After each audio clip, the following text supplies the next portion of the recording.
Hello and welcome to Are You Music Connoisseurs. My name is Emily and I like to talk about music, and today I want to talk about the album Death or Glory by Palaye Royale. It is their fifth studio album and it was released on August 30th of 2024, so just about a week ago, roughly. Not even, by God, it was released Friday.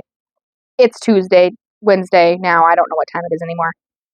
Anyway, it's been out a few days, kind of had my thoughts on it. And I wanted to talk about it. So before I get into the album itself, I am a big Palaye Royale fan. I saw them open for Marilyn Manson and Rob Zombie on their Hell Never Dies tour in 2019.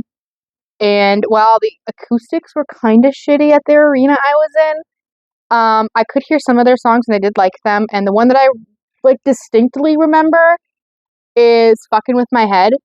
And I kind of listened to them a little bit off and on, but I really got into them after their drop of Fever Dream.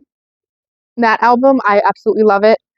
And then I got into them more when I started listening to their old stuff. I started to like it more than I thought I did. And, I definitely kind of fell in love with their stuff. I do have t-shirts, I promise. They're just dirty. So you guys get Dr. Teeth and the Electric Mayhem from the Muppets. A very comfortable shirt that I like.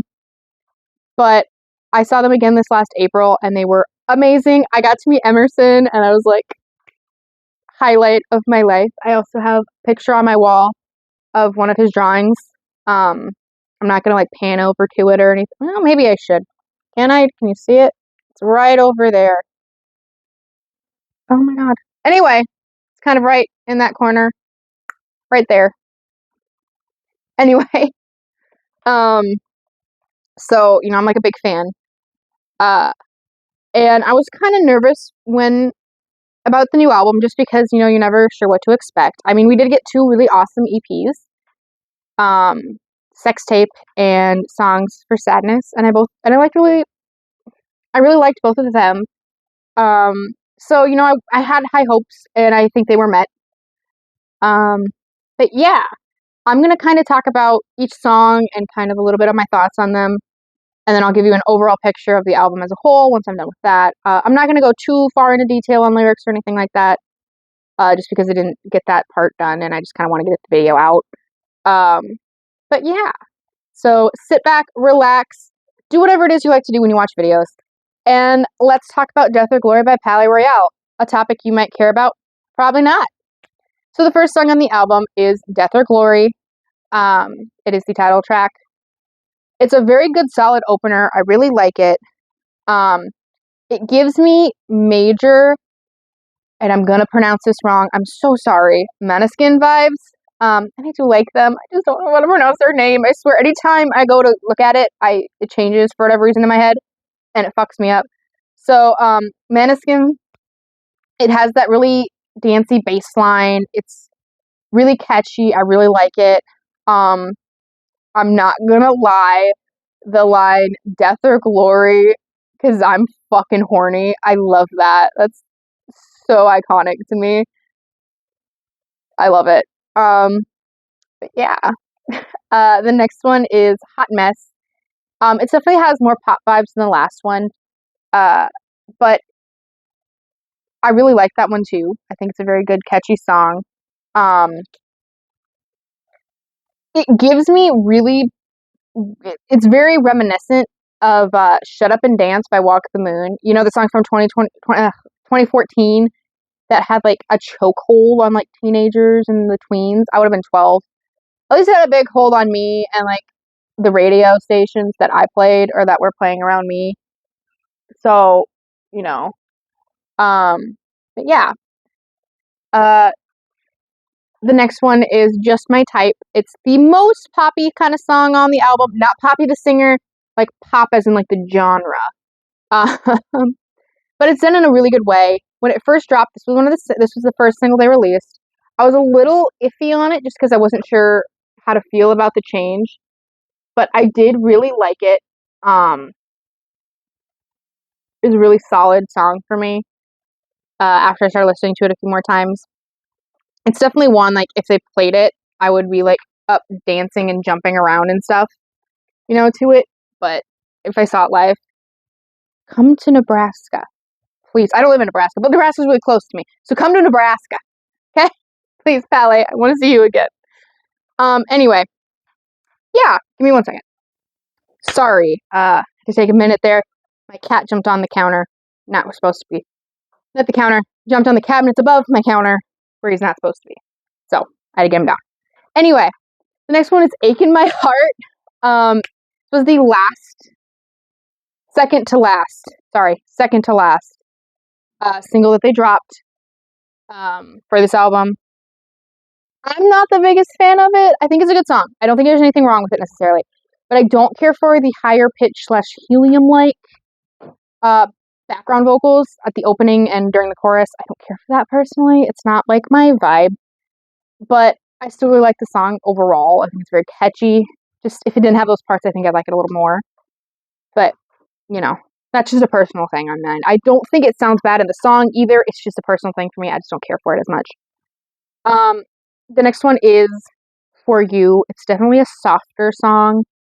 And it's one I can totally picture, like, playing at the end of a teen movie when she's at, like, the big dance and the love interest comes to her and, like, who's only ever you, I love you, and they, like, slow dance and, whatever.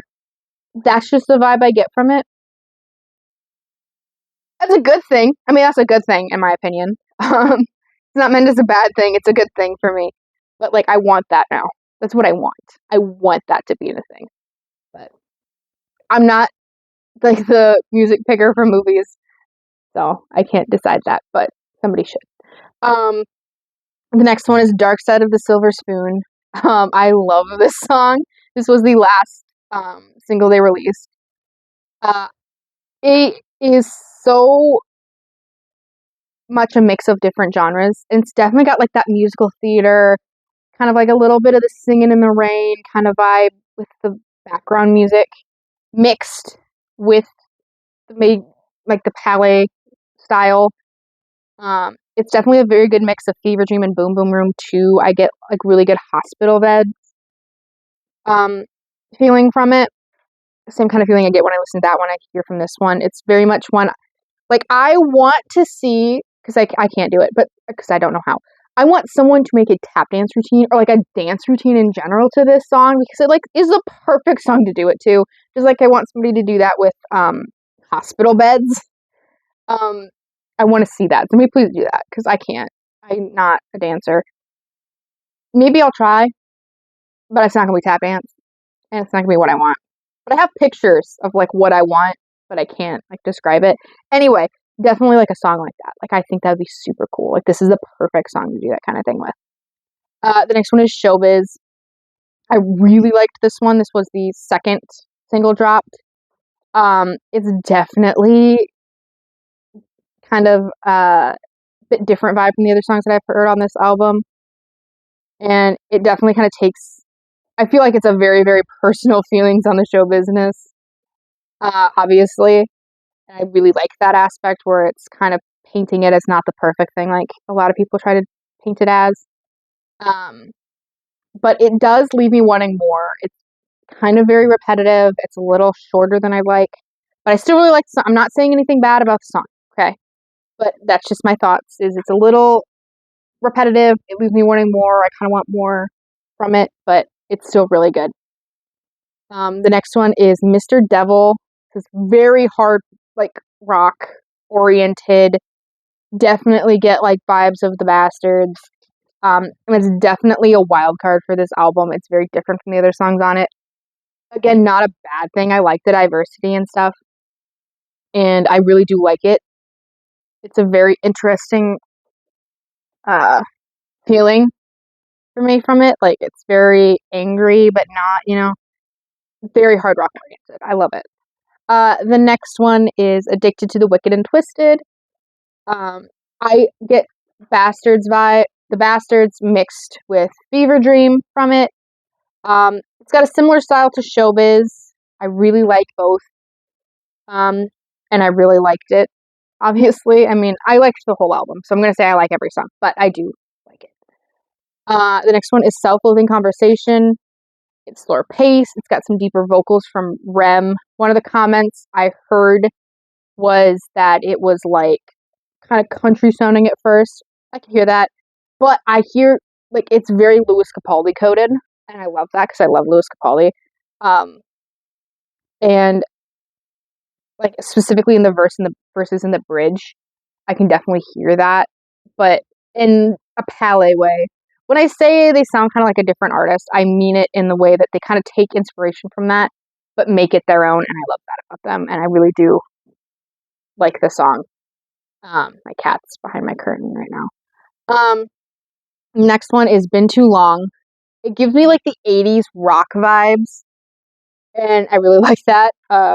Obviously, I'm a big 80s rock girly. I love me some Poison. Poison is my favorite 80s band. But it also gives me, like, it reminds me of the song Real Gone by Sheryl Crow. And if you don't know the song, you probably do. It's the opening song in the movie Cars. And that's totally what I hear when I hear it now. Like, since I thought of that, like, I'm like, oh my god, yes. In my opinion. The next one is Pretty Stranger. It gives me Boom Boom Room 1 vibes. More so. It's got like a 70s-ish edition. When it adds the horn in, it kind of gives me more 70s. It's kind of Bowie-esque, and I love that because I also love David Bowie. And I love the little interlude between the choruses, last choruses, with the flight attendant talking. I think that's a really cool move. But yeah, sorry, my cat is like driving me nuts right now. But yeah, so those are all the songs on the album. I really like the album. I'll definitely give it like an 8 out of 10. It's very pop punk. It keeps in theme with their ever changing sound that Palaye has. Something I do really love about them. I love artists that are able to sound different throughout their albums. Like David Bowie is always really good about that. Where you know it's them, but they sound different. I think Marilyn Manson's also really good at that. But Palaye is definitely awesome at doing that with their different albums. You can tell what songs from what album, and I do love that aspect of it. Like I said, I wasn't sure what to expect after Sex Tape and Songs for Sadness. I think it has some of the sexiness of Sex Tape and a lot of the personal honesty and stuff of Songs for Sadness. I think it does a really good job at mixing both of those, and I think it does a really good job at keeping it upbeat and fun and just really rocking in general. So yeah, I think it's a really good album. Like I said, 8 out of 10, 8.5, maybe 8.5 out of 10. I'll change it. 8.5 out of 10. I really loved this album and the songs. My favorite on the album is Dark Side of the Silver Spoon, and Self-Loathing Conversation. And then my least favorite has to be Ache in My Heart, just because of that higher pitched vocals. But overall, I don't see anything bad about the album. I think the album's really awesome. And I'm very happy with it coming out and it being new. So, yeah, if you guys have listened to it, leave me a comment down below on your thoughts on it. If you disagree with me on anything, leave me your thoughts and comments. Just keep it respectful. That's all I ask in the comment section. If you guys do want to comment, if you want to like, subscribe, awesome, whatever. I kind of just do these for fun because I like to talk about things. So, yeah, thank you so much for watching. And remember to be kind and rock on.